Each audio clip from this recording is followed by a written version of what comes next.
শোন, সবার সরি বল, আগে সরি বল। আমি তো খুব এক্সপার্ট এই বিষয়ে, তুই তো সব সমস্যার দিস। তোর বাচ্চাদের আদর দিস। মেয়েটা কেমন আছে? আরে ভাই বলিস না, যান বাঁচিয়ে তারপরও দেশ থেকে পালিয়েছি। আর কত টাকা ছিল বাড়ির মধ্যে সেগুলো আনতে পারিনি। লাইভে এসে 2 এমপি পলাতক এবং তামিম ইকবাল বক্তব্য দিলেন। পালিয়ে যাওয়ার আগে তাদের সময়টা কীরকম কেটেছে তাই বললেন। যেখানে আন্দোলনকারী এবং তার অপমানে শেষ হচ্ছিল না মাশরাফির। আর তাই তো মাশরাফি একবারও আতঙ্কে উঠেছিলেন। তিনি বলেন, আর কয়েক ঘন্টা যদি আমি লেট করতাম তাহলে মানুষ আমাকে বাইরে গিয়ে তারপর রাস্তায় নামাইতো। আমি আগে গিয়ে এসে পড়ছি, এটা অনেক ভালো হয়েছে, জীবন বাঁচছে।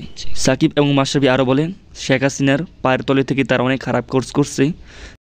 সেই সাতচন্নি যেটাই বলেছে সেটাই মাথা নত করে করতে হয়েছে। আর এরকম করব না, ডাইরেক্ট দেশে যাব এবং জনগণের কাছে গিয়ে ক্ষমা চাইব, যাতে জনগণ আমাদেরকে ক্ষমা করে দেয় এবং আগের মতো আমাদেরকে গ্রহণ করে। আমরা আবার আগের মতো চলব, কিন্তু ক্রিকেটের মধ্যেই, রাজনীতির মধ্যে না। রাজনীতির মধ্যে থাকলেও আমরা ভালোভাবে থাকবো, জনগণ এবং বর্তমান সরকারের সকলের কথা শুনবো, সকলের সুন্দর মতো কাজ করব। তো প্রিয় দর্শক, সাকিব এবং মাশরাফিকে দেশে আসলে তাদেরকে সুন্দরবন গ্রহণ করবে জনগণ? কমেন্ট করুন কমেন্ট বক্সে।